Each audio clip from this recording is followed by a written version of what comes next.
What's good, YouTube? It's your boy, Blue Blood Sports TV, back at y'all with another one. So, undefeated, two-division world champion, reigning WBC middleweight world champion, superstar boxer, Jermall Ironman Hitman Charlo, who is now 33 wins, no loss and no draw, 22 big wins by way of knockout, 33 years of age, 6 feet tall with a 74-inch arm reach, made his ring return after 2.5 years out the ring, and it was a very, very impressive outing. For somebody to have been out the ring for 2.5 years, he didn't miss a beat. He actually looked better in this fight against Jose Benavidez Jr. than he did in his last fight when we saw him against Juan Maciel Monteo, June of 2021, which was Jermall Charlo's last fight, right? And with that said, Jermall Charlo displayed a jab, combinations, durability, stamina. He wasn't tired. He wasn't fatigued. He wasn't lacking activity. He was throwing combinations. He was taking punches. He was countering. Complete package. He looked like he didn't miss a beat. Like I said, he looked better than we last time saw. But there was two things that took place. One was the absence of his identical twin brother, who is the junior middleweight 3-time world champion, undisputed junior middleweight world champion, now still the unified junior middleweight world champion, Jermell Ironman Charlo. Jermell Ironman Charlo didn't show up. He's 35 wins, 2 losses, no draws, 19 wins by way of knockout. Obviously, 33 years of age, 5'11.5" with a 73.5-inch arm reach. It's a half-inch shorter, half-inch arm reach disadvantage. He didn't show up. They're clearly going through issues, and it was sad to see and hear Jermall Charlo when Jermall Charlo said, because you know it came from his soul, came from his heart. Because although they were going through things, September 30th, Las Vegas, Nevada, T-Mobile Arena, when Jermell Charlo was facing off against Canelo Alvarez, which was supposed to be Jermall Charlo and Canelo Alvarez, and Jermell Charlo fought Canelo Alvarez, Jermall Charlo was there. He showed up. Even though you can tell it was tense, he was still there for his brother. Jamal fought last night, and Jermell didn't show up. But one fighter did show up. The man that slapped Jermall Charlo at the Errol Spence-Terrence Crawford weigh-in in July, former IBF super middleweight world champion, superstar boxer, Caleb Sweethand Plant. He was sitting ringside. Caleb Plant, Jermall Charlo got into an altercation when Jermell Charlo and Jermall Charlo's wives got into altercations, and Caleb Plant apparently was trying to break it up, and Jermall Charlo kept grabbing his beard, and Caleb Plant didn't like that, and then they had an altercation in which Caleb Plant caught him with a left slap, and they built a rivalry. And clearly, they're building a fight towards that's going to be Jermall Charlo's next fight. Jermall Charlo stated that, excuse me, he's going to stay at and campaign at 168. This fight was supposed to be at a catchweight of 163, but Jermall Charlo, he apparently, allegedly, missed weight, came in 166.4. But if you listen to Jose Benavidez Sr., father, trainer, and manager of Jose Benavidez Jr., Jermall Charlo's opponent, he stated that Jermall Charlo asked from the beginning for the fight to be at a catchweight of 166, and they declined it. So he had to pay over a $250,000 fine, $75,000 per pound he came in overweight. He came in 3.5 pounds over. So he had to pay an extensive fine for that. But he did what he wanted. He came in the weight that he was planning to come in with from the very beginning. Excuse me. And something more ironic is that they had a 10-pound rehydration clause that he couldn't gain more than 10 pounds from his weigh-in weight which was 176, and that's what he came in, 176.4. So he stated that he's going to stay at 168. And you can tell he's building towards the Caleb Plant fight. And he said he didn't get into the altercation with Caleb Plant, who was sitting ringside. And Caleb Plant responded by saying he showed up to the fight solely for the smoke with Jermall Charlo and to build the fight with Jermall Charlo.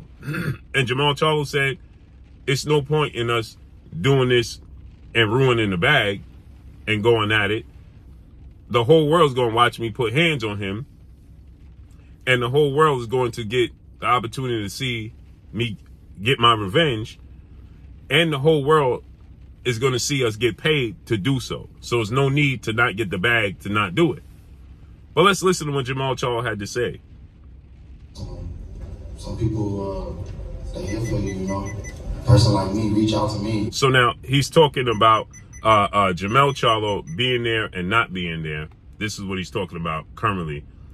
Some people being there for you, some people not, and dealing with mental health issues and dealing with, you know, things he's been dealing with, personal issues outside the sport of boxing. Some people, they here for you, you know.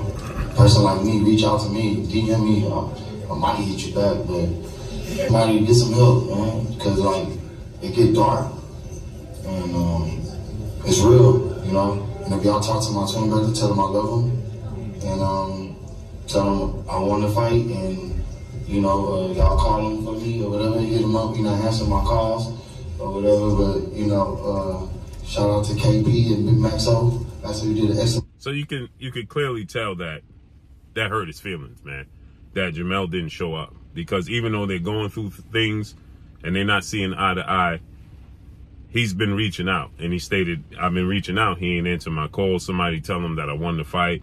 Somebody tell him that I love him. I mean, y'all came out the womb together, man. Y'all came out the womb together. Ain't nothing on this earth supposed to break that bond. Y'all came out the womb together. You understand? Maybe your, you know, immediate family, your domestic family, don't get along with his domestic family. Cool, y'all keep the family separate, but y'all should not break y'all bond. You know what I'm saying? And that's important. You got to raise, Jamal got to raise his family. Jermell got to raise his family and protect his family, and vice versa. But your bond is separate. You know, I just believe that their bond should still be, you know, solid. And just like Jamal made it his business to show up to Jermell's fight with Canelo Alvarez, you should have made it your business. But that's just my opinion.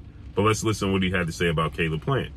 Like, the whole world could come out and watch that Plant fight. And when I get a chance to you know what I'm saying, dude, like, he lucky tonight I ain't go down there and slap it. I'm not mad at that. Like, I don't want revenge, you know what I'm saying? I'm gonna get it the right way. We're gonna make these millions, and then, you know what I'm saying, my revenge is gonna be taking care of my family. I'm happy with that. So he's saying that his revenge is gonna be beating Caleb Plant and being able to take care of his family, meaning beating Caleb Plant and getting to that bag while he do so. Essentially knocking off two birds with one stone, right? Getting your revenge. So Caleb Plant is 22 wins, 2 losses, no draw, 13 wins by way of knockout. Excuse me. One time in his career, he was knocked out, 31 years of age, 6'1" with a 74-inch arm reach. Last time we saw Caleb Plant in the ring, he was losing to David Benavidez himself. That was March of this year. Prior to that, he had beat Anthony Durrell in October of 2022. So he has not been extremely active himself. But with that said, I got word that they're looking to build that fight already. They've been planning to build that fight already with Jermall Charlo and Caleb Plant. Obviously, there's a storyline. There's some, you know, bad blood there. And, you know, it can be built. It's a pay-per-view fight. So I'm hearing that this summer, expect to see Caleb Plant and Jermall Charlo. Jermall Charlo stated he can't wait to get back in the ring. The fans can't wait to see him back in the ring, and he want to get back in there. Caleb Plant was front and center. He clearly is eager to fight Jermall Charlo, and Jermall Charlo said he ain't going back down to 160. He's staying at 168. So this is a huge fight. Maybe we could get Caleb Plant versus Jermall Charlo as the co-main event in May to Jermell Charlo, to David Benavidez and Canelo Alvarez. That's going to be huge. Jermall Charlo versus Caleb Plant, co-main event to David Benavidez and Canelo Alvarez, Cinco de Mayo weekend. Enormous. That would be absolutely enormous. But do they want to have that stand alone and be its own co-main event and be its own main event and build the undercard underneath it? Who knows? But the fact that Premier Boxing Champions, founding advisor Al Heyman, and the stable of fighters are more than likely heading to Amazon Prime, a new platform, they may want to stretch it out. Or they may get such a big budget up front that they want to invest in that budget immediately and have as many big fights and stacked cards as possible. Who knows? But I would love to see David Benavidez versus Canelo Alvarez, Jermall Charlo versus Caleb Plant as the co-main event. That would be enormous. Absolutely enormous. That would be the biggest card possibly in the last 10 years. So let's see how this unfolds and plays out. But that's all I got for y'all. Make sure you hit the like button. Drop a comment in the comment section. Let me know what y'all think. Y'all already know what it is. It's your boy Blue, Blue Blood Sports TV. Hate, like, comment, and subscribe. You haven't subscribed, hit the subscribe button, hit the like button, hit the bell icon to get all the new notifications. Follow me on Instagram at Blue Blood Sports TV, all one word. That's all I got for y'all. I'm gone. Peace.